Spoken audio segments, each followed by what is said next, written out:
সুপ্রিয় দর্শক শ্রোতা, সবাইকে শুভেচ্ছা।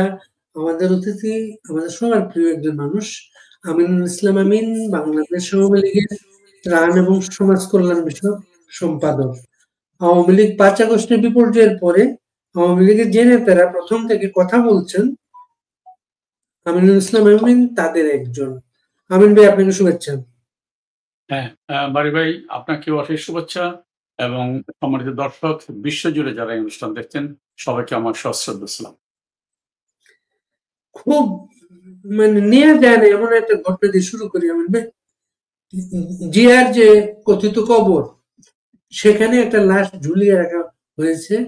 আওয়ামী লীগের নেতাকর্মীকে এখন নানাভাবে টর্চারে, মামলায়, সবকিছুতে নেতৃত্ব দিচ্ছে বিএনপির নেতাকর্মীরা। এমনকি সর্বশেষ 15 আগস্ট তারা 32 নম্বর দখলে রেখেছিল এবং স্লোগান দিয়েছে, তারেক ভাইয়া কথা দিলাম 32 নম্বরের দখল নিলাম। এই যে পরিস্থিতি, কোথায় নিয়ে যাচ্ছে আমাদের দেশটাকে? বাড়ি ভাই, একটা কথায় আছে না যে অল্প শোকে কাতর, অধিক শোকে পাথর। আর আবার আমরা নির্মমতা, নিপীড়ন, নির্যাতন, বর্বরতা এগুলো মানে এই উপমাগুলো উপস্থাপন করার জন্য আমরা আইয়ামে জাহেলিয়াতের কথা বলতাম। আমি আওয়ামী লীগের একজন কর্মী সেই হিসাবে বলছি না। একজন বিবেকবান মানুষ যদি তার বিবেকটাকে জাগ্রত রেখে নির্মোহ জায়গায় দাঁড়িয়ে চিন্তা করে বাংলাদেশটা আজকে কোথায়, আমি নিশ্চিত তার বিবেক তাকে বলবে এটা বলার জন্য যে বাংলাদেশের কাছে এখন আইয়ামে জাহেলিয়াত কিছুই নয়। কারণ আইয়ামে জাহেলিয়াত সম্পর্কে যে তথ্য আমরা জানি সেটি হচ্ছে সেখানে নারী জাতির প্রতি একটা চরম অসন্তোষ ছিল যে না, কন্যা সন্তান জন্মগ্রহণ করলে তারা কবর দিতেন এবং সেখানে জাতিতে জাতিতে হানাহানি ছিল, মারামারি ছিল। এখন কিন্তু হানাহানি নেই।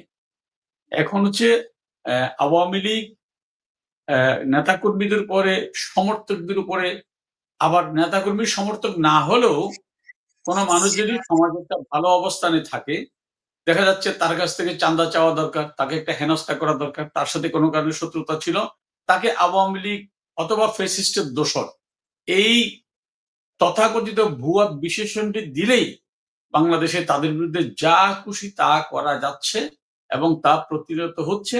আর আইন শৃঙ্খলা বাহিনী তাদেরকে সর্বোচ্চ প্রোটেকশন দিয়ে যাচ্ছে। আমরা দেখেছি খুব গভীর পরিতাপের সাথে যে সেনাবাহিনীর আইএসপিআর থেকে কয়েকবার সতর্কবার্তা দেওয়া হয়েছে, আর কোনো মব সহ্য করা হবে না।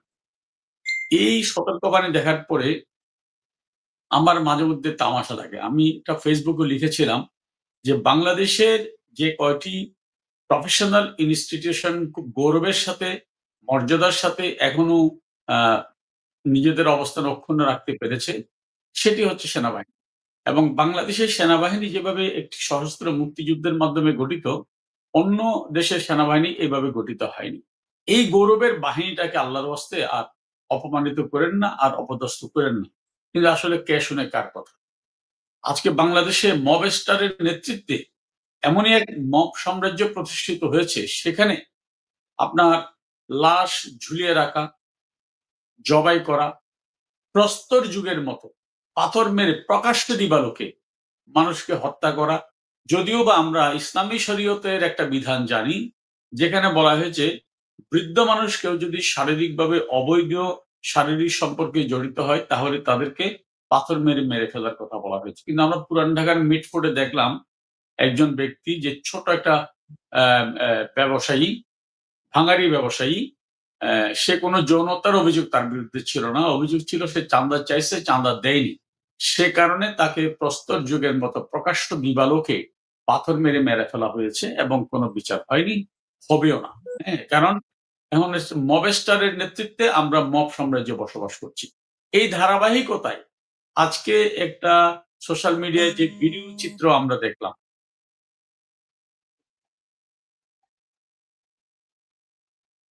হ্যাঁ, যে ভিডিও চিত্র আমি দেখলাম, মানে জিয়াউর রহমানের কথিত যে কবর বা মাজার, সেখানে একজন ব্যক্তির লাশ ঝুলিয়ে রাখা হয়েছে এবং তখনও তার শরীর থেকে টপ টপ করে তাজা রক্ত ঝরে পড়ছে। এই দৃশ্য কি কোনো সুস্থ মানুষের পক্ষে দেখা সম্ভব? মানে এগুলা ঘটে চলছে। কোথাও কোনো প্রতিকার নাই। আল্টিমেটলি বাংলাদেশটা যেই অরাজক পরিস্থিতি তো আর বলা যাবে না। আমি যেটা বলছিলাম যে এটার কোনো এই অবস্থাটা ব্যাখ্যা করার মতো কোনো শব্দ ভান্ডার আমার কাছে নেই। এটা আমার অক্ষমতা। যে এই অরাজকতা, এই ভয়াবহতা, এই নির্মমতা। পক্ষান্তরে এই অবৈধ দখলদার গোষ্ঠী কিছু মানুষকে তাদের টাকা পয়সা দিয়ে প্রতিনিয়ত মিথ্যার বেসাতি চালিয়ে যাচ্ছে। আওয়ামী লীগের আমলে ১৫ বছরে দুর্নীতি ছাড়া কিছু হয়নি। প্রতি বছর $১৬ বিলিয়ন করে পাচার হয়েছে। আমি একটা কথা খুব স্পষ্ট করে বলেছিলাম যে, প্রতি বছরে যদি $১৬ বিলিয়ন পাচার হয়, তাহলে আওয়ামী লীগের প্রথম ৩ বছর ২০০৯, ১০, ১১, ১১-১২ এই ৩ বছরে কিন্তু $১৬ বিলিয়ন আমাদের বাজেটে ছিল। ইভেন আমি যদি $১৬ বিলিয়ন নয়, $৩০ বিলিয়ন যদি বাজেট থাকে, তাহলে সেই জায়গায় $১৬ বিলিয়ন পাচার হওয়া সম্ভব কিনা? কারণ সরকার তো এই বাজেটের মধ্যে তো সরকারের টোটাল খরচ, তাদের কর্মচারীদের বেতন দেওয়া থেকে শুরু করে, সরকারের কাজ যারা করে তাদের বিল দেওয়া থেকে শুরু করে সবকিছু। তাহলে যদি $৩০ বিলিয়ন যদি বাজেট থাকে, সেখান থেকেও $১৬ বিলিয়ন পাচার করা সম্ভব কিনা?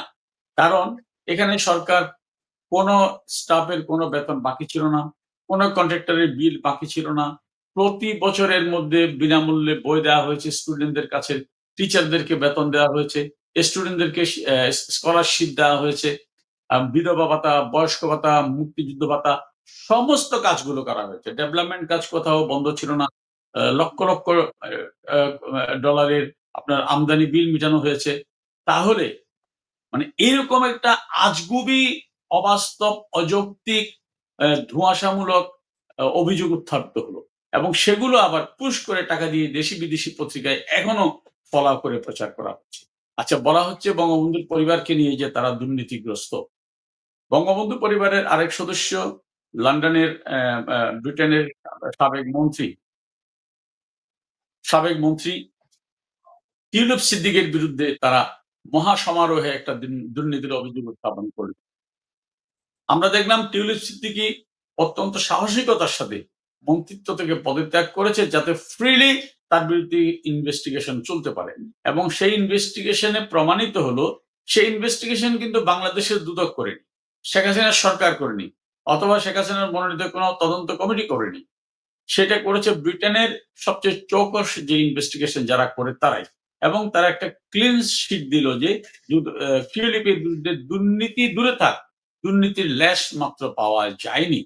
অথচ আমরা জানি এই দখলদার অবৈধ ইউনূস সরকার কিভাবে দুর্নীতি করেছে, ইভেন কিভাবে নোবেলের টাকার প্রাইজ মানির ট্যাক্স না দেওয়ার জন্য আমেরিকা থেকে তদবির করেছে। পৃথিবীতে he is only the Nobel লরিয়েটর, যিনি নোবেলের অর্থের উপরে, যেখানে নোবেল লরিয়েটরা তাদের টাকা ম্যাক্সিমাম ক্ষেত্রে আপনার চ্যারিটি করে দেয়, প্রতিষ্ঠানকে দিয়ে দেয়, সেখানে তিনি সেটার উপরে ট্যাক্স না নেওয়ার জন্য তিনি আমেরিকাকে দিয়েও ফোন করিয়েছেন, যেটি সে সময়ের রাজস্ব বোর্ডের চেয়ারম্যান জনাব বদিউর রহমান একেবারে প্রকাশ্যে মিডিয়ায় বলেছিলেন। আর একই সাথে বিএনপির ভারপ্রাপ্ত চেয়ারম্যান যিনি, তার বিরুদ্ধে তো এফবিআই আমেরিকা থেকে এসে বাংলাদেশে সাক্ষ্য দিয়েছিল তার দুর্নীতির বিরুদ্ধে, এবং তার আরেক সন্তান মারা গিয়েছেন। আমি আল্লাহর কাছে প্রার্থনা করি তাকে যেন আল্লাহ মাফ করেন, বেহেশতে জান্নাত দান করেন। তার বিরুদ্ধে তো পাচার করা টাকা ফেরত এসছে, অথচ এইগুলো ধামাচাপা দেওয়ার জন্য আজকে বঙ্গবন্ধু পরিবারকেও তার টার্গেট করেছে। এবং সেই টার্গেটের ধারাবাহিকতায় মূলত আসলে তারা বাংলাদেশটাকে লন্ডভন্ড করে দিতে চায়। তারা এমন একটা মানে আওয়ামী নেতাকর্মীদের মধ্যে এমন একটা ভয়ের সংস্কৃতি ঢুকিয়ে দিতে চায়, যাতে ভবিষ্যতে কেউ আওয়ামী লীগ নামটা উচ্চারণ করতে না পারে, বঙ্গবন্ধুর নামটি উচ্চারণ করতে না পারে। এবং এই জন্যই কিন্তু তারা বলছে এটা দ্বিতীয় স্বাধীনতা। এগুলো হচ্ছে, আমি মনে করি এই সবই তাদের মেটিকুলাস ডিজাইনের একটি পার্ট। কিন্তু ভাই, শেষ কথা হচ্ছে, বাংলাদেশ কিন্তু কারো দয়ার দান নয়। পৃথিবীতে বাংলাদেশের মতো এত রক্ত দিয়ে আর কোনো জাতি তাদের স্বাধীনতা অর্জন করেনি। তো এই এত রক্তদান কখনো বৃথা যেতে পারে না। যতই চেষ্টা করুক বঙ্গবন্ধু, বাংলাদেশ, মুক্তিযুদ্ধ এগুলো নিশ্চিহ্ন করা যাবে না। এই রক্তের উপর দাঁড়িয়ে আগুনে পড়া ফিনিক্স পাখির যে গ্রিক পৌরাণিক, সে পৌরাণিক প্রতিদিন বাংলাদেশে আজকে আমরা বাস্তবতার নিদর্শন দেখছি। গ্রেপ্তারের পর গ্রেপ্তার হচ্ছি। আপনি চিন্তা করতে পারেন, গ্রেপ্তার করার জন্য ৫,০০০ টাকা পুরস্কার দিচ্ছে পুলিশ। আমার প্রশ্ন হচ্ছে কি, এই টাকা কি পুলিশ দিবে? তাহলে পুলিশের বেতন কত? আর যদি এই টাকাও যদি সরকারকে দিতে হয়, তাহলে পুলিশের কাজটা কি? পুলিশকে সরকার বেতন দিবে কেন? এগুলো সবই কিন্তু সেই ডিজাইন। এবং আপনি কি এটা ভাবতে পারেন যে চট্টগ্রামে মাইকিং করা হচ্ছে যে আওয়ামী লীগের কাউকে যেন বাড়িঘর ভাড়া দেওয়া না হয়। আবার তাদের একজন উপদেষ্টা বলছেন আওয়ামী লীগের নেতারা, ভোটাররা ভোট দিতে পারবে। তাহলে আপনি যেখানে ঘর ভাড়া দিয়ে নিষেধ করছেন, আপনি যেখানে আওয়ামী লীগ করলে তাদেরকে ধরিয়ে দেওয়ার জন্য ৫,০০০ টাকা পুরস্কার ঘোষণা করছেন, আবার আপনার উপদেষ্টা কর্তৃক বলছেন যে আওয়ামী লীগেরা চাইলে ভোট দিতে পারবে। মানে আপনি যাবেন কোথায়? অর্থাৎ তারা খেয়ে হারিয়ে ফেলেছে। সম্ভবত তারাও তাদের পতনের ধ্বনি শুনতে পাচ্ছে। এর দায় কিন্তু আপনাদের, আমিন ভাই। আপনারা ভয় দেখাচ্ছেন প্রতিদিন। প্রতিদিন এত মিছিল বেরোয়, এবং শুক্রবার দিন সবচেয়ে বেশি মিছিল বেরোয়। মিছিলগুলো দেখে তো তাদের ভয় করে তো। আপনি না, মিছিল করাতে একটা রাজনৈতিক দলের অধিকার। আবার আমাদের মিছিল দেখার আগে, মিছিল হওয়ার আগে বিএনপির ২ জন নেতা ২ টি কথা বলেছেন। জনাব সালাউদ্দিন সাহেব বিএনপির স্থায়ী কমিটির সদস্য। উনি দীর্ঘদিন বেগম জিয়ার এপিএস হিসেবেও ছিলেন, মন্ত্রীও ছিলেন। তিনি কয়দিন আগে আওয়ামী লীগের মিছিলকে ঠাট্টা করতে গিয়ে বলছেন যে, আওয়ামী লীগের কর্মীরা এক জায়গায় যদি জয় বলে, ১.৫ মাইল দূরে গিয়ে বাংলা বলে। এমন ভয়ে ভীত। হ্যাঁ? আবার যুদ্ধ অপরাধের দায়ে দণ্ডিত একজনের ছেলে খুব দম্ভ করে বলেছিল যে, একটি ব্যানার ধরার জন্য ২ জন ব্যক্তি দরকার। আমি দেখতে চাই যে আওয়ামী লীগের ব্যানার ধরার সেই ২ জন ব্যক্তি কোথায়? তারা কিন্তু এটা খুব দ্রুততম সময়ে তারা সেটা দেখতে পাচ্ছে যে এত গ্রেপ্তার, এত নির্যাতন, এত বর্বরতা, লাশ ঝুলিয়ে রাখা, হাত কেটে ফেলা, পা কেটে ফেলা, জবাই করে হত্যা করা এবং সন্তানকে না পেয়ে মাকে এবং চাচীকে আগুনে পুড়িয়ে বাড়ির বাইরে তালা দিয়ে আগুনে পুড়িয়ে হত্যা করা, যেটি আপনার গ্রেটার সিলেটে হয়েছে বাড়ি ভাই। এত কিছুর পরে কি থামানো যাচ্ছে এই অগ্নিস্ফুলিঙ্গকে? থামানো যাচ্ছে এই দাবানলকে? আমি ভাবছিলাম সালাউদ্দিন সাহেব যখন বলছেন যে আওয়ামী লীগের কর্মীরা এক জায়গায় জয় বললে ১.৫ মাইল দূরে গিয়ে বাংলা বলে। আহারে! তিনি যদি একটু ভাবতেন আওয়ামী লীগকে। আবার সেই সালাউদ্দিন সাহেবই বলছেন এই কদিন আগে যে এইভাবে নির্বাহী আদেশে কোন রাজনৈতিক দল নিষিদ্ধ, এটা বিএনপি পছন্দ করে না। আসলে বিএনপির কৌশলটা কি? ওদের রাজনীতিটা কি? আ সেটা সাধারণ মানুষের কথা জানি না। আমি কিন্তু দীর্ঘ একজন ৪৫ বছরের পর খাওয়া রাজনৈতিক কর্মী। আমি নিজেও বুঝি না তারা কি চায়। উনি যদি একটু ভাবতেন যে, আরে আমার দল বিএনপি কিন্তু আওয়ামী লীগ কখনো নিষিদ্ধ করেনি। হ্যাঁ, আমার দলের নেতাকর্মীরা ২০১৩-১৪ সালে অগ্নিসন্ত্রাসের কারণে অসংখ্য মামলা হয়েছিল। সেই মামলায় পুলিশ তাদের গ্রেপ্তার করতেছিল এবং গ্রেপ্তারের ভয়ে আমার দলের নেতাকর্মীরা তো কোনোদিন মিছিল করে নাই।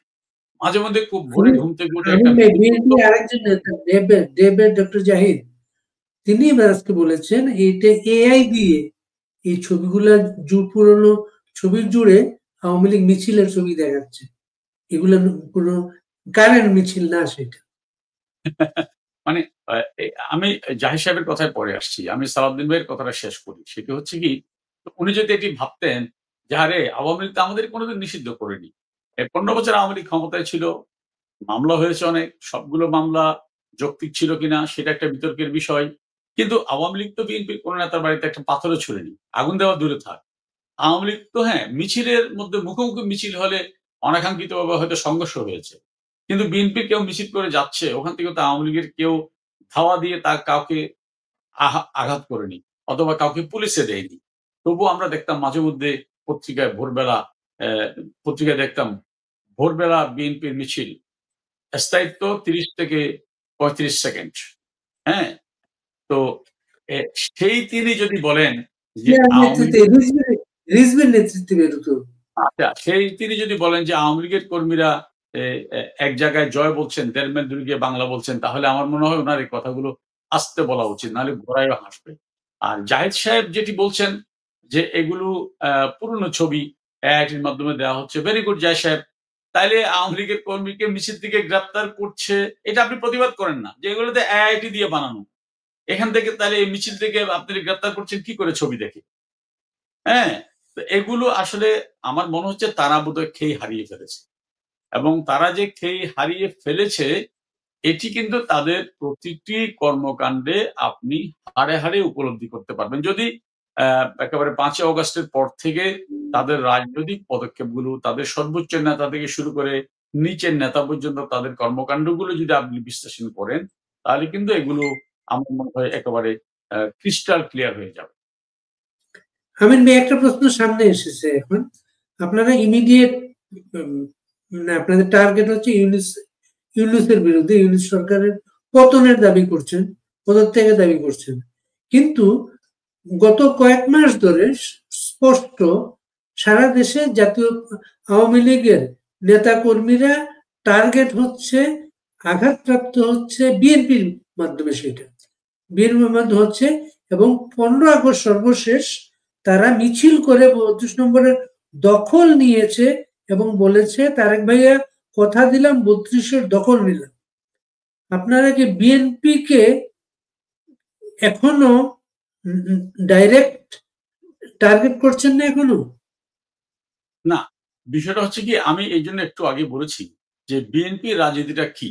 ধরেন আমি যতটুকু জানি সালাউদ্দিন সাহেব শুধু তাদের স্থায়ী কমিটির সদস্য নন। তিনি অনেক প্রভাবশালী একজন নেতা। অনেকে এমনও বলছেন যে উনি দা ফ্যাক্টো মহাসচিব। এই কথাও কিন্তু রাজনীতির মাঠে উঠে এসছে। এবং তো তিনি যখন বলছেন যে আওয়ামী লীগকে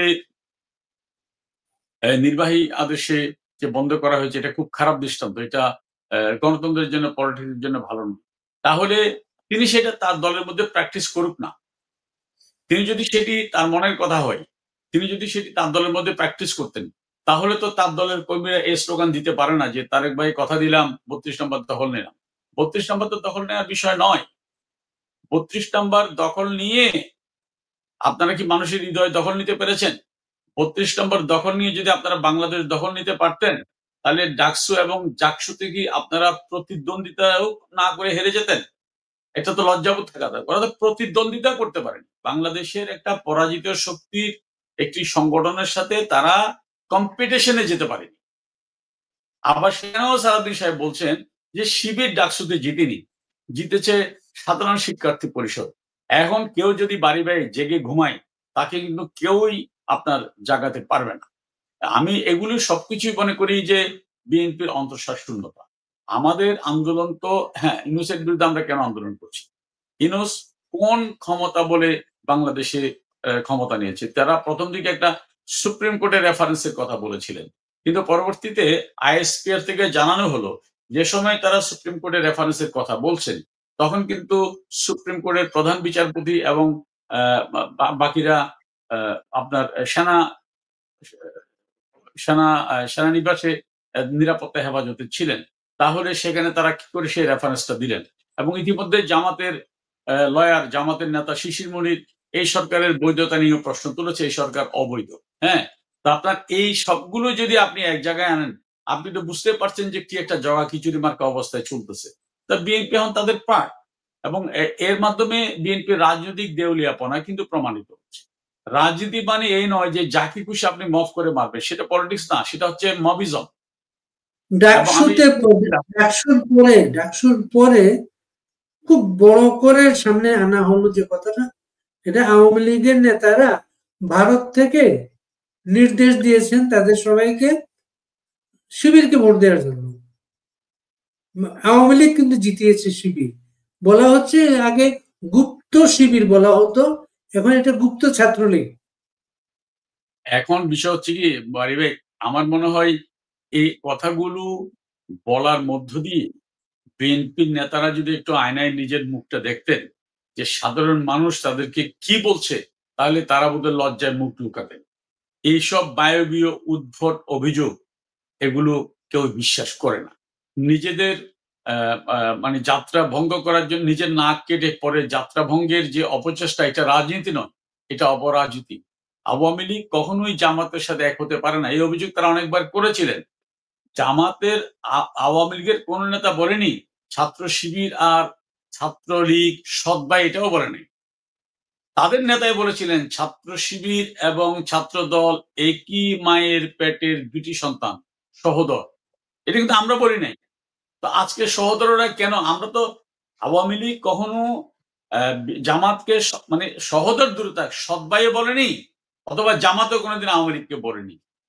এবং আওয়ামী লীগ ক্ষমতায় গিয়ে কখনো জামাতকে মহিলা পার্লামেন্ট সদস্য ছেড়ে দেয়নি, মন্ত্রিত্ব ছেড়ে দেয়নি। বরং আওয়ামী লীগ ক্ষমতায় গেলে যুদ্ধ অপরাধীদের বিচার করে। সেই আওয়ামী লীগের সাথে জামাতের আঁতাত হবে, সেই ছাত্রলীগের কর্মীরা জামাতকে ভোট দিবে, এগুলো একমাত্র রাজনৈতিকভাবে বদ্ধ উম্মাদ ছাড়া কোন সুস্থ মানুষের পক্ষে বলা আমি মনে করি না সম্ভব।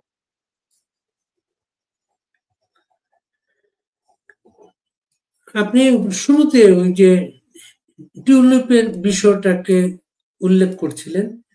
প্রথম আলো ডেইলি স্টার 111 সময় আমরা দেখেছি তারা প্রতিদিন খালেদা জিয়া, তারেক, ফালু, মামুন এদের দুর্নীতি নিয়ে রিপোর্ট করতো প্রতিদিন। এমনকি 21শে আগস্টের জজনিয়া নাটক, সেই ঘটনাটার অনুসন্ধান প্রথম আলোতে সবচেয়ে ভালোভাবে এসেছিল। সেই প্রথম আলো আবার মতিউর রহমান সম্পাদক দুই নেত্রীকে রাজনৈতিক বিশ্রাম নেওয়ার জন্য অনেক কিছু লিখেছেন। আওয়ামী লীগ যখন ক্ষমতায় আসে 2008 ইলেকশনে, প্রথম আলোর ওয়েবসাইট আর্কাইভ দীর্ঘদিন যাবৎ হাইড করা ছিল, কারণ ওইটা আর্কাইভটা খুললেই ওই লেখাগুলো দেখবে, এর জন্য করে সেটা। এখন আবার প্রথম আলো বোঝা যাচ্ছে আগান দিয়ে আওয়ামী লীগের বিরুদ্ধে মাঠে নামছে, কোনোভাবে আওয়ামী লীগ যাতে ক্ষমতায় ফিরতে না পারে। আওয়ামী লীগ ক্ষমতায় ফিরলে এই যে আর্কাইভ তো আগে বছর লুকানো ছিল, ক্ষমতায় ফিরলে বা এই যে আপনাদের ভয় দেখাচ্ছেন প্রতিদিন মিছিল টিছিল, সবাই কিন্তু ভয় পেয়ে গেছে আওয়ামী লীগ ক্ষমতায় ফিরছে। আসলে গোলটা কি এখানে এই মিছিল গুলা? প্রথম আলোর যে সম্পাদন পরিষদ অথবা তাদের যে সম্পাদকীয় নীতিমালা, আমি তাদেরকে একটা জায়গায় প্রশংসা করতে হবে। তারা খুব সৃজনশীলতার সাথে, আমার কথাটা খেয়াল করবে, তারা খুব সৃজনশীলতার সাথে বাংলাদেশের রাজনীতিবাদীদের বিরুদ্ধে, বাংলাদেশের সুস্থ ধারার রাজনীতির বিরুদ্ধে তারা ক্যাম্পেইন করে যাচ্ছে। এবং তারা এই জায়গায় এত ধূর্ততার পরিচয় দিচ্ছে, এটা কিন্তু প্রথম দিকে মানুষ সহজে বুঝতে পারে। হ্যাঁ, এই জন্য বললাম যে এইটা তাদের প্রশংসনীয়, যে এরা জন্মের পর থেকে তাদের পলিসি বাংলাদেশটাকে ডিপলিটিক্যালাইজ করা। হ্যাঁ, এবং তারা চায় যে বাংলাদেশে এমন একটা গোষ্ঠী সরকার ক্ষমতায় থাকবে যারা তাদের প্রেসক্রিপশন অনুযায়ী দেশ চালাবে। অর্থাৎ তারা মনে করে যে বাংলাদেশে তাদের চেয়ে জ্ঞানী আর কেউ নেই। প্রথম আলোর দৃষ্টিতে বাংলাদেশে একমাত্র সৎ ব্যবসায়ী হচ্ছে ট্রান্সকমের লতিফুর রহমান সাহেব, আর সমস্ত ব্যবসায়ীর অসৎ। হ্যাঁ, আপনার এরকম একটা পারভার্টেড, আমি এদেরকে পারভার্টেড বলবো, পারভার্টেড ব্যক্তি। এবং প্রথম আলোর মতিউর রহমান তো তিনি না, যিনি ওই যে হুজুরদের কাছে গিয়ে তওবা করে আসছিলেন। তাই যে লোকটা তওবা করে, এখন সেই লোকটার কথা আপনি কতটুকু গুরুত্ব দিবেন? এবং কই তার তো সেই মেরুদণ্ড কোথায়? এখন তো সে এক লাইন লিখে না এই নিপীড়নের বিরুদ্ধে। আপনি কি বলছেন তো আগামীতে আওয়ামী লীগের কাছে তওবা করতে হবে? আওয়ামী লীগ ক্ষমতা থাকলে বাক স্বাধীনতা নাই বলে মন্তব্য প্রতিবেদন লিখে, কিন্তু আওয়ামী লীগের বিরুদ্ধে যত ধরনের লেখা সবগুলো তার পত্রিকায় ছাপা হয়। তাদের কাউকে গ্রেপ্তারও করা হয় না, তাদের কারো বিরুদ্ধে কোনো মামলাও হয় না। আর এখন তো একটি শব্দ লিখতে পারেন। এটা আসলে তাদের একটা মূল নীতিমালাই হচ্ছে ডিপলিটিক্যালাইজ বাংলাদেশ। এবং তারা মনে করে যে ডিপলিটিক্যালাইজেশনের ক্ষেত্রে প্রথম বাধা হচ্ছে আওয়ামী লীগ এবং বঙ্গবন্ধু কন্যা। সেই কারণে তারা এই দুটাকে টার্গেট করেছে। তারা যখন বুঝতে পারবে পরে ডিপলিটিক্যালাইজ করার ক্ষেত্রে যদি আপনিও বাধা হন, আপনার বিরুদ্ধে তারা এই পদক্ষেপ নেবে। আমার মনে হয় এটাই তাদের সম্পাদকীয় নীতিমালা, এবং তারা সেই কাজের মধ্যে আছে। আওয়ামী লীগের নেতা কর্মীদের কাছে নিউ ইয়র্কে মাহফুজ মাস্টার মাইন্ড আক্রান্ত হয়েছে বা আশ্রয় নিতে বাধ্য হয়েছে, নিরাপদ আশ্রয়ে। এখন যাচ্ছেন প্রফেসর ইউনূস। এই অভিজ্ঞতা থেকে বডিগার্ড নিয়ে যাচ্ছেন মির্জা ফখরুল, আব্দুল্লাহ তাহেরদের। আপনি খুবই জরুরি একটা প্রসঙ্গ অবতারণা করেছেন। আপনি বলছেন যে নিউ ইয়র্কে তারা নিরাপদ আশ্রয় নিয়েছে। আপনি নিউ ইয়র্কের কথা বলছেন কেন? তারা মার্চ অন গোপালগঞ্জ করেছিল এবং তার আগে কিন্তু অনেক বড় বড় কথা বলছিল যে জনগণ সাথে থাকলে পালাতে হয় না। আমি প্রথম দেখলাম দুনিয়াতে এক রাজনৈতিক দলের নেতা সেনাবাহিনীর এপিসি ট্যাঙ্কের ভেতরে করে পালিয়েছে। মানে এমন না যে অন্য গাড়িতে পালিয়েছে, সেনাবাহিনীর এপিসি ট্যাঙ্কের ভিতরে। তো দেশের মধ্যে তো তারা এপিসি ট্যাঙ্কের ভেতরে করে পালায়, সেই জায়গায় দেশের বাইরে। এটা তো শুধু, আমি তো এই প্রতিরোধটাকে আওয়ামী লীগের প্রতিরোধ মনে করি না শুধু, হয়তো আওয়ামী লীগ নেতৃত্বে আছে। সারা দেশের মানুষের মনে আজকে ক্ষোভ।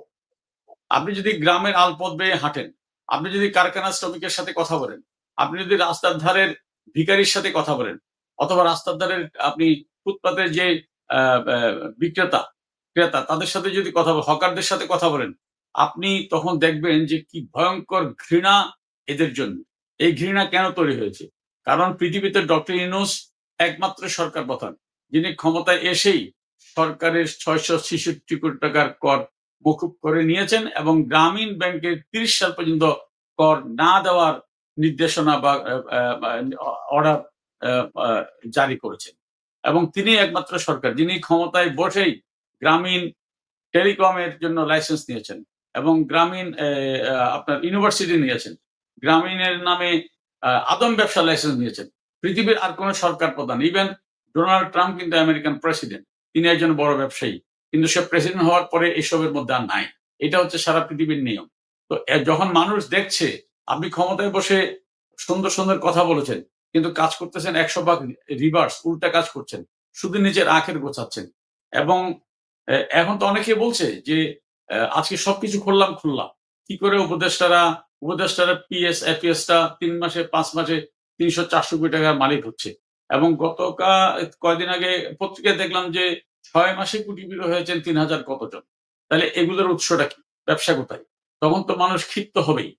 এবং এই ক্ষিপ্ততার জায়গা থেকে দ্রুত ইউনূস সাহেব, আমি যেটা মনে করি যে তিনি আপনি যথার্থই বলেছেন। আমার কাছে যদিও বা আমি এই শব্দটা বলতে আমি নিজেও সংকুচিত, যে আমার মনে হচ্ছে তিনি বিএনপির মহাসচিব এবং জামাতের আমিরকে বডিগার্ড হিসেবে নিয়ে আসছেন। কেন বলছি? ডক্টর ইউনূস সাহেব কিন্তু যখন একা বসেন তখন শুধু এনসিপি কে নিয়ে বসেন, তার দলকে নিয়ে। এবং সেখানে বিএনপির নেতারাই বলেছে যে আমরা চিঠি দিয়েছি, আমরা কিন্তু উত্তর পাচ্ছি না। এবং আমাদের বিরুদ্ধে আন্দোলনে যারা ছিল তারা বারবার বলেছে আমাদের কখনো তারা ডাকে না, আমরা চিঠি দিলেও চিঠি রিপ্লাই দেয় না, বলা হয় আপনাদের পরে ডাকা হবে। আবার যখন ইউনূস সাহেব বুঝে যে একটু বিপদের শঙ্কা দেখে, তখনই সাথে সাথে নিজেই ফোন করে বলে যে আসেন, আওয়ামী লীগ আসতেছে, আমরা সবাই এক হয়ে যাই। এই যে আওয়ামী লীগ জুজুর ভয় দেখানো, এতদিন দেখিয়েছিল ভারত জুজুর ভয়, এখন কিন্তু ভারত জুজু আর তাদের মধ্যে নাই, এখন ভারতের প্রেম তাদের মধ্যে হয়ে গেছে। তো এটি আমি মনে করি বিএনপি কিভাবে রাজনীতি করবে, হ্যাঁ, তারা কি কারো বডিগার্ড হবে নাকি কারো অ্যাডভাইজার হবে নাকি নিজেরাই প্রধানমন্ত্রী হবে, এটা অবশ্যই বিএনপির সিদ্ধান্ত, এটা আমার সিদ্ধান্ত বা আপনার সিদ্ধান্ত নয়। তবে আমি যতটুকু জানি জাতিসংঘ কিন্তু কোন রাজনৈতিক দলের নেতাকে ইনভাইট করে না, জাতিসংঘ ইনভাইট করে সরকার প্রধানকে। এবং সেই সরকার প্রধানের সাথে অন্য কেউ আসতে পারে, তো দোষের কিছু না। কিন্তু কেন আসছে? গতবার তো ডাকেনি, এত জায়গায় নিউজ গিয়েছে, সেখানে তো কাউকে নেয়নি। চায়না নিয়ে যাওয়ার সময় তো কাউকে নেয়নি, জাপান যাওয়ার সময় তো কাউকে নেননি, কাতার যাওয়ার সময় তো কাউকে নেননি, মালয়েশিয়া যাওয়ার সময় তো কাউকে নেননি, এখানে কেন? তখন তো এমনি মানুষ বলবে, হ্যাঁ, ঠাকুর ঘরে কেড়ে আমি কলা খাই না, আওয়াজটা তো আসবেই। আজকে বিএনপির মতো দলের মহাসচিব, উনি একজন সজ্জন মানুষ, ওনারও তো ভাবা উচিত ছিল আমাকে কি ইউনূস একসাথে নিচ্ছে দেশকে ভালোবেসে, অথবা বাংলাদেশে ইনক্লুসিভ রাজনীতি করার স্বার্থে, নাকি আমেরিকাতে গেলে জাতিসংঘ অধিবেশনের সামনে মানুষের ধূর্ধ্বনি শুনবে, সেই ধূর্ধ্বনি যেন কম শুনে, সেই কারণে। এটা বুঝতে পারলে তেমন মনে হয় বিএনপির অন্তত এখান থেকে সরে আসা উচিত, যদিও বা এটা তাদের সিদ্ধান্ত।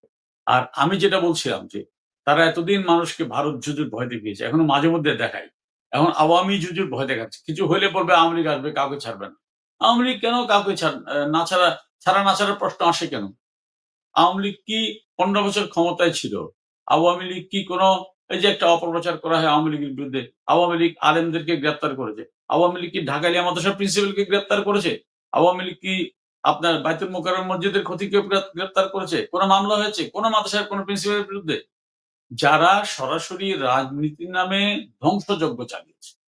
একটা দেশে আপনি ধ্বংসযজ্ঞ চালাবেন আর তার বিরুদ্ধে অ্যাকশন হবে না, সেটা তো হইতে পারে না। তাদের বিরুদ্ধে সুনির্দিষ্ট অভিযোগের প্রেক্ষাপটে তাদের কারো নামে মামলা হয়েছে।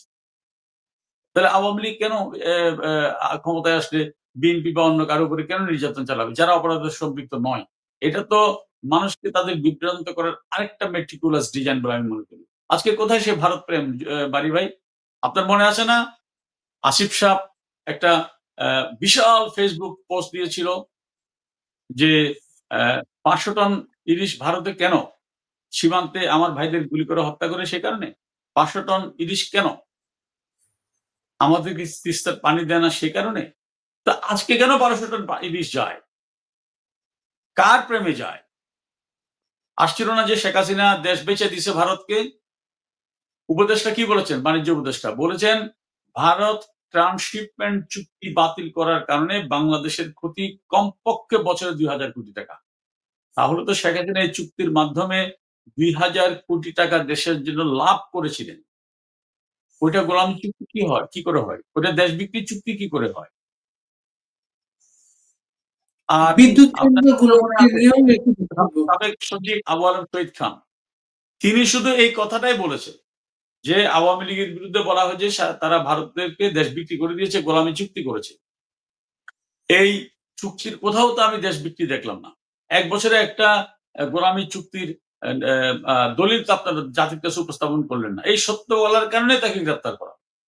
আচ্ছা সম্প্রতি একটা কথা। এই যে গত কদিন আগে পাকিস্তান এবং সৌদি আরবের মধ্যে একটা চুক্তি হলো। পারস্পরিক যে কেউ কাউকে আক্রমণ করলে উভয় দেশ রিঅ্যাকশন শো করবে। এইজন্য কি পাকিস্তানের কেউ বলছে যে পাকিস্তান নিজের স্বাধীনতাকে সৌদি আরবের কাছে বিক্রি করে দিয়েছে? অথবা সৌদি আরবের কেউ বলছে যে সৌদি আরব পাকিস্তানের কাছে তাদের স্বাধীনতা বিক্রি করে দিয়েছে? কেউ বলেনি। কারণ পৃথিবীর দেশে, দেশে এরকম চুক্তি হয়, হতে পারে। অথচ বঙ্গবন্ধু যখন ভারতের সাথে ২৫ বছরের চুক্তি করেছিলেন, ঠিক এরকমই একটা চুক্তি ছিল। যে পারস্পরিক কিছু হলে সেখানে আমরা পারস্পরিক কেউ যদি অন্য কেউ আক্রমণ করে আমরা বন্ধু হিসেবে একজন আরেকজনের পাশে দাঁড়াবো। সেটাকে গোলামি চুক্তি বানিয়ে কত অপপ্রচার। ওই ৭৫ বঙ্গবন্ধু হত্যার পরে তো এত বছর কেটে গেল। ২১ বছর তো এক নাগাড়ে তারাই ক্ষমতা ছিল। সে চুক্তি বাতিল করল না কেন? এই যে কথায়, কথায় আমার দুর্ভাগ্যটা হচ্ছে এই জায়গায়। মাঝে মধ্যে একটু কষ্ট হয় মানুষের উপরে।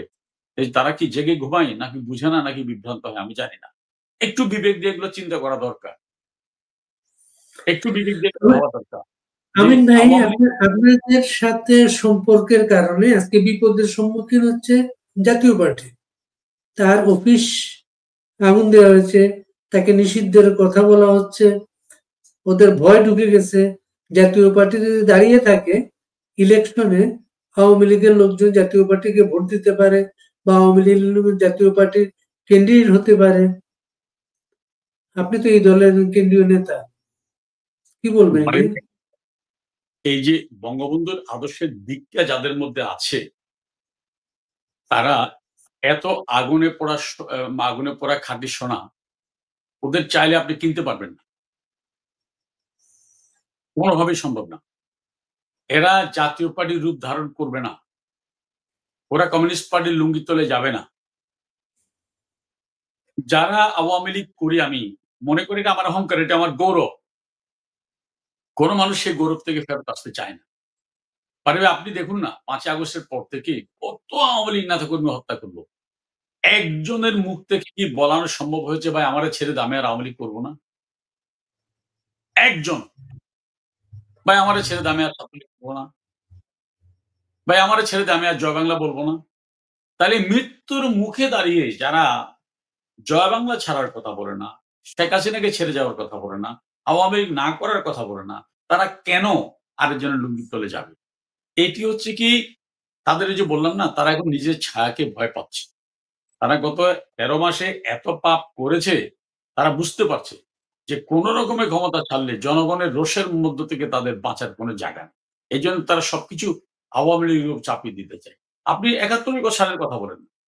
৭১ সালে তো মুজিবনগর সরকার ইন্ডিয়াতে বসে যুদ্ধ পরিচালনা করেছিল। কিন্তু মুক্তিযোদ্ধারা তো দেশের মধ্যে এসে যুদ্ধ করেছে। একজন মুক্তিযোদ্ধা কি ধরা পড়ার পরে বলেছিল আমি জয় বাংলা বলব না? ওরা চিৎকার করে বলতো জয় বাংলা, জয় বাংলা। জয় বাংলা যত বলে হাত কাটে। আবার জয় বাংলা বলে আরেক হাত কাটে। আবার জয় বাংলা বলে পা কাটে। আরেকবার জয় বাংলা বলে আরেকটা পা কাটে। আবার জয় বাংলা বলে বুকের মধ্যে গুলি করে। যতক্ষণ শ্বাস থাকে ততক্ষণ জয় বাংলা বলে। এটাই তো আওয়ামী লীগ। এবং আপনি দেখুন বারী ভাই, বঙ্গবন্ধু হত্যার বিগত ৫০ বছরে খুনি মোশতাকও কিন্তু বঙ্গবন্ধুর নাম নেওয়া যাবে না এই কারণে এইবারের মতো প্রতিবন্ধকতা তৈরি করে। এইবার যে প্রতিবন্ধকতা তৈরি করে। খুনি মোশতাক, জিয়াউর রহমান ফ্রিডম পার্টি করিয়ে আওয়ামী লীগের বিরুদ্ধে অন্যভাবে খেলেছে। কিন্তু ১৫ই আগস্ট কিছু করা যাবে না, সরকারি কোন ফরমান ছিল। ইন্ডেমনিটি দিয়েছিল বঙ্গবন্ধুর খুনিতে। তাদের সূর্য সন্তান আখ্যা দিয়েছিল। এবার এই দখলদার খুনি ইউনূস, মবেস্টার ইউনূস সেটাই করেছে। তারপরেও কি থামাতে পেরেছে? আপনি কি ভাবতে পারেন ৮০ বছরের বৃদ্ধা একজন মহিলা, উনি মোমবাতি হাতে নিয়ে ৩২ নম্বরে গেলেন। উনি জানতেন ওখানে গেলে তার জীবন বিপন্ন হতে পারে। ৭০ ঊর্ধ্ব একজন মুক্তিযোদ্ধার স্ত্রী, তিনি আওয়ামী লীগের কেউ না। তাই কিন্তু বঙ্গবন্ধু কন্যা ফোন করে বলেনি, "আপনি যান, আপনাকে গেলে আমি ক্ষমতায় আসলে দেখব।" তিনি কিন্তু সেখানে একটা ফুলের গোছা নিয়ে গিয়েছেন। মৌলানা ওলিউল্লাহ তাকে প্রশ্ন করেছিল, "আপনি আওয়ামী লীগ করেন?" কয়, "না, করি না।" "আপনি আপনি ওলামা লীগ করেন?" কয়, "করি না।" কয়, "তাহলে ওরা যে এই লোকটা দেশ স্বাধীন করেছে, আমি তার জন্য ২ খতম কোরআন শরীফ পড়েছি। আমি তার ওখানে গিয়ে আমি মোনাজাত করব। কেন আমাকে যেতে দিবেন না?" তার পরিবার নিয়ে এসেছি। রিকশাওয়ালা আজিজুর সারা মাসে টাকা জমিয়ে ৳৪০০ দিয়ে একটা ফুল কিনে গেল। সে কি রিকশা শ্রমিক লীগের নেতা নাকি আওয়ামী লীগের নেতা? তো এই আওয়ামী লীগ আরেকজনের ছদ্মবেশ ধারণ করবে, আরেকজনের লুঙ্গির তলে যাবে। অথবা আপনি চাইলেই আওয়ামী লীগকে মেরে ফেলবেন। এটা যারা ভাবছেন তারা কিন্তু আহাম্মকের স্বর্গে বসবাস করছে। এটি ইম্পসিবল। এটা সম্ভব না। এবং আপনি তো আপনি দেখুন এই যে নূর, জাতীয় পার্টিকে যে মব করলো সে কিন্তু খুব সুন্দর, সুন্দর কথা বলতো, তাই না? সে কিন্তু তার আগের দিন বলল, "এত জায়গায় মব হয়, গোলাম কাদেরের বাড়িতে মব হয় না কেন?" সে তো দিব্যি আপনার কি বলে এটা তার উত্তরার বাসায় আছে। এই কথা বলে কিন্তু তার বাড়িতে মব করতে না পারে তার অফিস জ্বালাতে গেল। সেখানে জনরোষের মুখে পড়ল। হ্যাঁ? তো এই এবং সরকার তাদেরকে প্রোটেকশন দিল। কি দুর্ভাগ্যজনক। অথচ ওরা ভোট করুক না। ওরা যখন এত জনগণ করে, তো লেট দেম ফেস। ওরাও ভোট করুক, আওয়ামী লীগও ভোট করুক। আওয়ামী লীগ তো ফেসিস্ট, মানুষ চায় না। তাহলে মানুষের আয়ের উপর ছেড়ে দেন। দেখেন কত ধানে কত চাল। এটাতে এত ভয় কেন? আপনার দুনিয়ার সবচেয়ে বড় ফ্যাসিজম হচ্ছে কি জানেন? আমি ছাড়া কেউ ভালো না। আমি ছাড়া কেউ থাকতে পারবে না। আমি একমাত্র সৎ। এটা হচ্ছে ফ্যাসিজমের উৎপত্তি কিন্তু এখান থেকে, আমিত্বের জায়গা থেকে।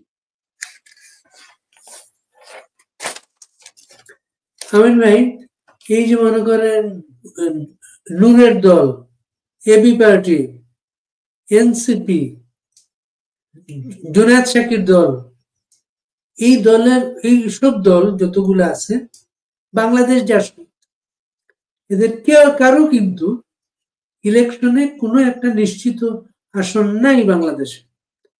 তারা ঠিক করছে আপনি ইলেকশন করতে পারবেন কিনা, আপনার সংগঠন আছে, আপনার ভোটার আছে, কিভাবে এদের মোকাবেলা করবেন? এই যে আপনি একটু আগে বললেন না, এই যে প্রতি শুক্রবারের মিছিল বাড়ছে, আমরা জনগণকে নিয়ে মোকাবেলা করব। আপনি ৫ তারিখের পর থেকে তো মানে আওয়ামী লীগ দেখলে মানুষ ভয় পেয়ে যেত বা অনেক শঙ্কা ছিল। এখন তো খোদ স্বরাষ্ট্র উপদেষ্টা বলছেন, আওয়ামী লীগের মিছিল দেখলে রাস্তায় দাঁড়ানোর লোকজনও জয় বাংলা বলতেছে। এটা আমার কথা না কিন্তু। স্বরাষ্ট্র উপদেষ্টা গতকাল বলেছেন যে আওয়ামী লীগের মিছিল দেখলে রাস্তায় ছড়িয়ে ছিটিয়ে থাকা মানুষজন জয় বাংলা বলতেছে। আপনি গত ২ দিন আগে এশিয়া কাপে বাংলাদেশ আফগানিস্তানকে হারালো। খেলা হচ্ছে দুবাইতে। জয় বাংলা বন্ধ করতে যায় বাংলাদেশে। দুবাই স্টেডিয়ামও জয় বাংলা স্লোগান। এবং সেটা ২-১ জন দিয়েছে তা না, অসংখ্য মানুষ। তো আপনি কি করে ঠেকাবেন এগুলো? মানে আমাদের শক্তি জনগণ। এবং আমরা বারবার এই জনগণের উপর ভর করেই কিন্তু আমরা ক্ষমতায় এসেছি। আওয়ামী লীগ এখন টিকে আছে জনগণের উপরে। যেদিন জনগণ থেকে আওয়ামী লীগ বিচ্ছিন্ন হবে সেদিনই আওয়ামী লীগ শেষ হয়ে যাবে, যত বড় নেতা থাকে। নেতা দিয়ে কিন্তু নেতা, শুনেন, আওয়ামী লীগকে শেষ করে ফেলার জন্যই 15 আগস্ট জাতির পিতাকে সপরিবারে হত্যা করা হয়েছিল। এবং হত্যাকারীরা মনে করেছিল যে বঙ্গবন্ধুকে সপরিবারে হত্যা করেছি, তাতে তো বঙ্গবন্ধু বা আওয়ামী লীগ শেষ নাও হতে পারে। কারণ তার অবর্তমানে ৭১-এর মুক্তিযুদ্ধে যেই নেতাগুলো নেতৃত্ব দিয়ে দেশ স্বাধীন করেছিল তারা তো এখনো বেঁচে আছে। তাহলে তারা আবার যদি হাল ধরে, এই দুশ্চিন্তা থেকে তারা কারাগারে, পৃথিবীর সবচেয়ে নিরাপদতম স্থান কারাগার, সে কারাগারে জাতীয় চার নেতাকে হত্যা করবে। আওয়ামী লীগ কি নিঃশেষ হয়েছে? হয়নি। কারণ একটা দল যখন একটা আদর্শকে ধারণ করে চলে এবং সেই আদর্শ এবং নীতির প্রতি যখন সাধারণ মানুষের সমর্থন থাকে, তখন সেটাকে কিন্তু আর নিঃশেষ করা যায় না। তো এই সমস্ত চক্রান্ত, সমস্ত ষড়যন্ত্র, সমস্ত meticulous ডিজাইন সবকিছুই আওয়ামী লীগ জনগণকে নিয়ে মোকাবেলা করে। এবং সেই মোকাবেলা করার রণধ্বনি, প্রতিধ্বনি, আওয়াজ ওরা শুনতে পাচ্ছে। যত শুনতে পাচ্ছে ততই ভীত হচ্ছে, আতঙ্কিত হচ্ছে। এবং আতঙ্কের জায়গা থেকে নিজেকে বাঁচার জন্য অন্য পার্টির নেতাদেরকে সাথে নিয়ে তাকে আমেরিকা যেতে হচ্ছে, জাতিসংঘে যেতে হচ্ছে। এটা কিন্তু ওই দলের নেতাদের প্রতি শ্রদ্ধা রেখে না। আপনি দেখেছেন ওই দলের প্রতি বা ওই দলের নেতাদের প্রতি শ্রদ্ধা রেখে যদি উনি এটা করতেন, তাহলে কিন্তু এই যে সর্বদলীয় বৈঠক করে না তারা সবার আগে বিএনপিকে ডাকতেন। বিএনপি নেতারা অভিযোগ করেছে যে আমরা গিয়ে দাঁড়ায় আছি, ওখানে নাহিদ বসে আছে। তো নাহিদের পার্টিতে এখনো নিবন্ধিত হয়নি। এই জন্য বলছিলাম, বিএনপি যদি একবার ভাবতো এইভাবে আমরা কোথায় যাচ্ছি, আসলে আমরা নিউ কি ইয়র্কে কি কোনো ঘটতে ব্যক্তির পারে? পাহারাদার হবো? আমরা কি কোনো ব্যক্তির পাহারাদার হবো নাকি দেশের পাহারাদার হবো? দেখুন, নিউ বিএনপি ইয়র্কে কিন্তু আসলে প্রথম দিকে কিন্তু খুব ভালো একটা উদ্যোগ নিয়েছিল। যখন করিডোরের প্রশ্ন এসেছিল, তখন বিএনপি নেতৃবৃন্দের অবস্থান খুব ক্লিয়ার ছিল। কিন্তু ধীরে, ধীরে সেখান থেকেও তারা কিন্তু তাদের কণ্ঠটা নিয়ে আসছে। এখন আর কিন্তু সেই জায়গায় নাই। ক্ষমতার চেয়ারের জন্য একটি রাজনৈতিক দলের নেতৃবৃন্দ এবং একটি রাজনৈতিক দল কতটুকু নিচে নামতে পারে, আমার মনে হয় এই মুহূর্তে বিশ্বব্যাপী বিএনপি তার সবচেয়ে বড় উদাহরণ। নিউ ইয়র্কে কি ঘটতে পারে আমিন ভাই? কোনটা? নিউ ইয়র্কে এই যে এত ভয়, এত আয়োজন, নিউ না, ইয়র্কে এখানে কি আমি ঘটতে জানি না পারে? উনি আতঙ্কিত কেন। বাট আমি যতটুকু খবর নিয়েছি, ওখানে আওয়ামী লীগের যারা নেতাকর্মী আছে, মুক্তিযুদ্ধের পক্ষের শক্তির যত মানুষজন আছে, তারা মনে করছে যে ইউনূস যেহেতু অবৈধভাবে বাংলাদেশের রাষ্ট্র ক্ষমতা দখল করেছে এবং সেটি আওয়ামী লীগের দাবি নয়, সেটি তাদের ক্ষমতার অন্যতম পার্টনার জামাতও বলতেছে তারা অবৈধ। আমি যেটা বললাম যে জামাতের নেতা অ্যাডভোকেট শিশির মনির তিনি ব্যাখ্যা দিয়েছেন যে এটা অবৈধ। একটা অবৈধ সরকার বাংলাদেশকে প্রতিনিধিত্ব করবে। একটা খুনি সরকার বাংলাদেশকে প্রতিনিধিত্ব করবে। যার হাতে প্রতিদিন, প্রতি মুহূর্তে, প্রতিক্ষণ মানবাধিকার লঙ্ঘিত হচ্ছে, সেটা আমরা বিশ্ব নেতৃবৃন্দকে আমাদের জানানো উচিত। সেই জায়গা থেকে মানে যুক্তরাষ্ট্র আওয়ামী লীগ একটা ডেমনস্ট্রেট করবে এবং সেটা অবশ্যই একটা মানে আইন যুক্তরাষ্ট্রের সমস্ত আইন-কানুন মেনেই আইনের মধ্যে থেকে তারা ডেমনস্ট্রেট করবে এবং সেখানে যুক্তরাষ্ট্র সরকার এরা মনে করে যে এটি তাদের গণতান্ত্রিক অধিকার। সে অধিকারটাই তারা করবে। এর বেশি কিছু করার কোন সুযোগ নেই এবং আমি যতটুকু জানতে পেরেছি এর বাইরে আওয়ামী লীগ কিছু করবেও না। জুলাই সনদের বিষয়টা এখন যতটা মনে হচ্ছে চাপিয়ে দেওয়া হবে এটা। যারা রাজি না চাপিয়ে দেওয়া হবে। এমনকি বলা হতে পারে ইলেকশনের দিন ওই দিনে একটা গণভোট হবে।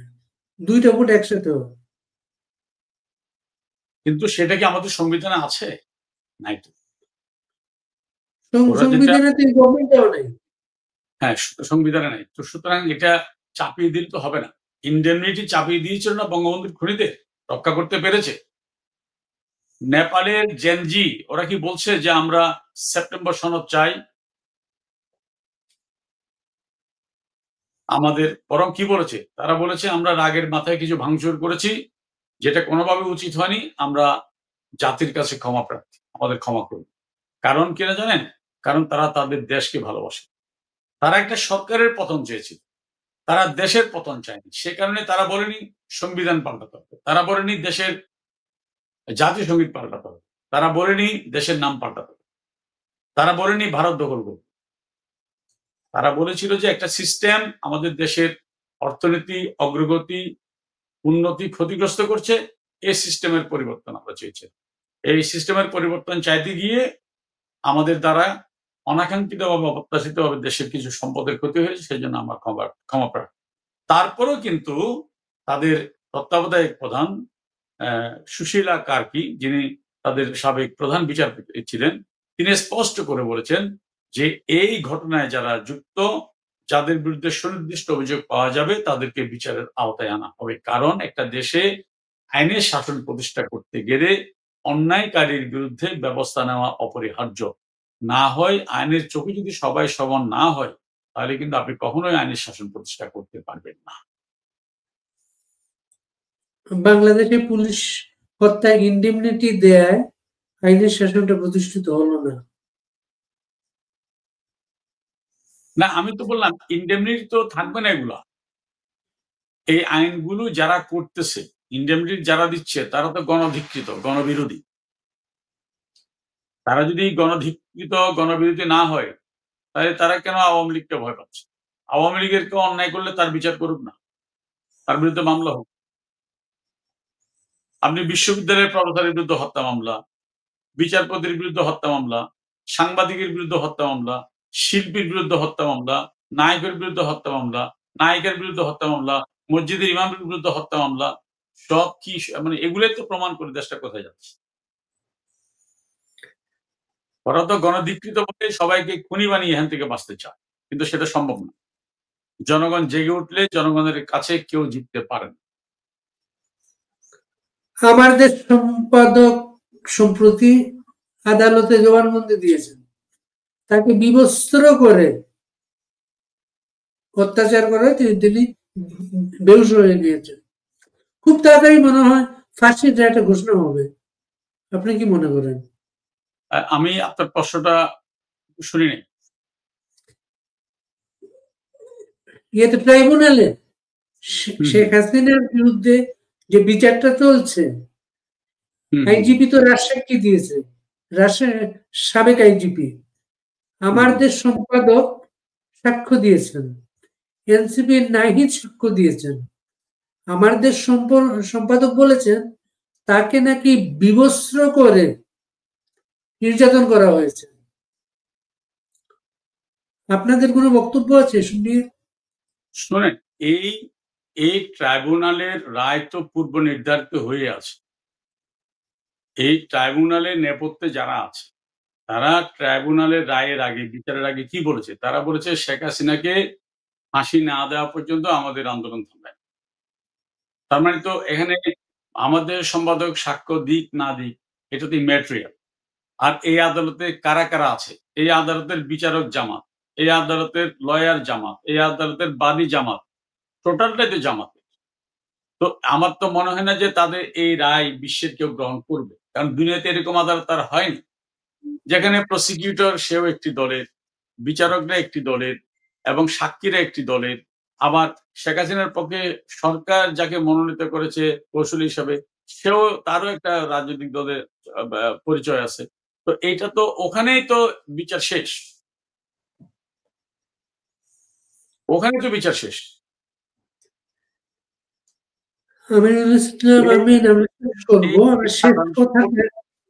এই আদালতের প্রতি বাংলাদেশের মানুষের কোনো আস্থা নেই, কোনো বিশ্বাস নেই। এখন কথায় আছে না, বিচারপতি তোমার বিচার করবে যারা, আজ জেগেছে সেই জনতা, সেই জনতা, সেই জনতা জেগে উঠছে। এখন বিচারপতিদের বিচার করার দিন আসছে। শেষ করবো একটা বিষয় নিয়ে। চট্টগ্রাম এলাকার মানুষ, আপনি 1 বছরের বেশি সময় ধরে বাংলাদেশের মানুষ সেন্ট মার্টিনে যেতে পারে না, আর কবে যেতে পারবে সেটা জানে না। আমেরিকান আর্মির সদস্যরা যারা এসেছেন, মহড়ার কথা বলা হয়েছে। এই বিষয়গুলোকে আপনারা কিভাবে দেখেন? আপনি গতকালও সেন্ট মার্টিন থেকে আমাকে আমার দলের কয়েকজন নেতা ফোন করেছিল, যারা যেতে পারছে না, যাদের পরিবার। তার কাছ থেকে যেটা শুনেছি, মানে পর্যটক তো কেউ নাই, ইভেন সেন্ট মার্টিনের যারা সাধারণ নাগরিক তাদের জীবনটা ওখানে ত্রাহি মধুসূদন, খুবই দুর্বিষহ হয়ে উঠছে প্রতিদিন। হ্যাঁ? অথচ পরিবেশ উপদেষ্টা পরিবেশ রক্ষার নাম করে এখানে আসলে কি করতে চায় এটা একটা বিশাল রহস্যের জন্ম দিয়েছে ইতিমধ্যেই, এবং সেই রহস্যকে ঘনীভূত করছে। সে রহস্যের ডালপালা গজাচ্ছে। সেখানে যখন নিহত আমেরিকান সোলজাররা যাচ্ছে, নানা ধরনের প্রশিক্ষণ দিচ্ছে, এই কথাগুলো আরো বেশি মানুষের মধ্যে সন্দেহ তৈরি করছে, যেটি আখেরে যদি বাংলাদেশের স্বাধীনতা সার্বভৌমত্বের জন্য হুমকি স্বরূপ কিছু হয়, তাহলে আমি মনে করি এর পরিণত ভয়াবহ। এখান থেকে সবাই শিক্ষা নেওয়া উচিত। এখন এই সরকারের কার্যক্রম দেখে যে কোনো নাগরিকই বলছে এখন যে ওরা তো আসলে এই দেশটা শাসন করতে আসেনি, ওরা আরেকটা ব্রিটিশ বেনিয়ার মতো আরেকটা বেনিয়ার হাতে রাষ্ট্রটা তুলে দিতে আসছে। এই জন্যই চট্টগ্রামে আপনার এটাও মনে আছে, ডক্টর ইউনূস সাহেব যখন চট্টগ্রামে বন্দরের একটা প্রোগ্রামে গিয়েছিলেন, তখন তিনি সেখানে বলেছিলেন যে, "কে কি বলছে আমার শোনার দরকার নেই।" ঠিক এভাবে হাত নাড়িয়ে, "কে কি বলছে আমার শোনার দরকার নেই। বন্দর দিয়ে দিতে হবে, দিয়ে দিতে হবে। ২ টাই দিয়ে দিতে হবে ওদেরকে। বিদেশিকে দিয়ে দিতে হবে।" কেন ভাই? এই বন্দর তো আমরা লাভজনক পর্যায়ে চলে আসছি। চট্টগ্রাম বন্দর এখন ওয়ার্ল্ডের অনেক বন্দরের চেয়ে অনেক বেশি অ্যাক্টিভলি কাজ করতেছে। তাহলে সেটি কেন দিবে? আজকে মানুষ সেই কেনর উত্তর খুঁজছে। সেই কেনর উত্তর খুঁজছে বলেই এই দখলদার সরকার প্রতিক্ষণ অস্থির হয়ে আবুল-তাবুল বলছে। আমির ভাই, আপনি আমাদের অনুষ্ঠানে আসবেন এই ঘোষণা আমরা দিয়েছিলাম। আওয়ামী লীগের অনেক নেতা কর্মী আমাদেরকে লিখেছেন আপনাকে একটা প্রশ্ন করতে। ১ বছরের বেশি সময় ধরে তারা সবাই বাড়িঘর ছাড়া, ব্যবসা বাণিজ্য নেই, চাকরি বাকরি নেই। আর কতদিন তাদের এই দুর্বিষহ জীবন যাবে? এই প্রশ্নটা তারা আপনাকে করেছেন, কি উত্তর দেবেন? বারি ভাই, আমি আমার যে ভাইগুলো এই প্রশ্ন করেছেন, আমি তাদের সমবেত। মানে আমি একজন সাধারণ মানুষ। আমার গায়ে রক্ত আছে, আবেগ আছে। ওদের কষ্ট আমাকে কত গভীরভাবে ছুঁয়ে যায় সেটা আমি ভাষায় প্রকাশ করতে পারব না। তবে এই অন্ধকার কাটাতে গেলে আমাদেরকে ঐক্যবদ্ধ হয়ে এই দখলদার মবেস্টার সরকারের বিরুদ্ধে রাজপথে নামতে হবে এবং জনতার বিজয়ের মাধ্যমে একমাত্র এই অন্ধকার কাটানো সম্ভব। সে অন্ধকার কাটানোর জন্য আমি আমার নেতাকর্মীদেরকে এটুকু আশ্বস্ত করতে চাই, বঙ্গবন্ধু কন্যা তিনি অহর্নিশ পরিশ্রম করে যাচ্ছেন। সারা দেশের নেতাকর্মীদের সাথে তিনি যেভাবে কানেক্টেড, তাদের কথা শুনছেন, তাদের সাহস দিচ্ছেন, প্রেরণা দিচ্ছেন, শক্তি যোগাচ্ছেন। এখান থেকে অনুপ্রাণিত হয়ে আমি বিশ্বাস করি আমরা দ্রুতই এই অন্ধকার কাটাতে পারব। অনেকে বলেন ৯ মাসে দেশ স্বাধীন হয়েছে, আমরা আর কতদিন? ৯ মাসে কিন্তু দেশ স্বাধীন পাইনি। ৯ মাস ছিল প্রসব বেদনা। এর আগে আরো ২৩ বছর আমাদের সংগ্রাম করতে হয়েছে। হ্যাঁ? তবে সময় একটু দেরি হলেও শেষ বিচারে আমরা জিতবো ইনশাআল্লাহ, বঙ্গবন্ধু কন্যার নেতৃত্বে। এইটুকু আস্থা এবং বিশ্বাস রাখুন, আল্লাহর উপর ভরসা রাখুন। জয় আমাদের হবেই। এই প্রসব বেদনা কবে আরম্ভ হবে?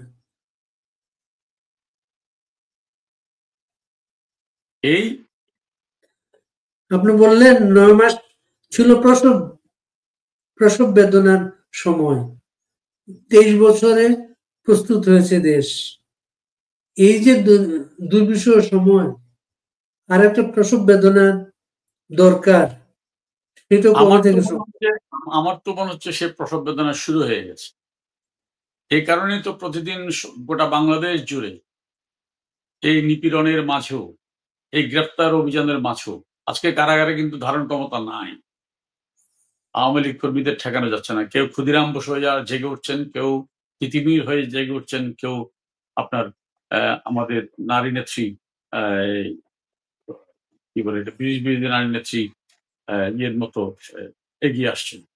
তো সুতরাং এবং সেই কারণে তারা আতঙ্কিত হয়ে আজকে অ্যা যুক্তরাষ্ট্র সফরের সময়, হ্যাঁ? আপনার বডিগার্ড নিয়ে তাদেরকে আসতে হচ্ছে। এটি বোধহয় প্রসব বেদনার লক্ষণ মনে হচ্ছে। আপনাকে অনেক ধন্যবাদ আমিন ভাই আমাদের সময় দেওয়ার জন্য। আমরা অনেক প্রশ্নের উত্তর আপনার থেকে নিলাম। আপনি ভালো থাকবেন, আপনারা ভালো থাকবেন। অনুষ্ঠান যারা দেখছেন তাদেরকে অভিনন্দন। দর্শকদের প্রতিও আমার কৃতজ্ঞতা। দীর্ঘক্ষণ ধৈর্য ধরে আমার কথা শোনার জন্য। দোয়া করবেন। জয় বাংলা, জয় বঙ্গবন্ধু।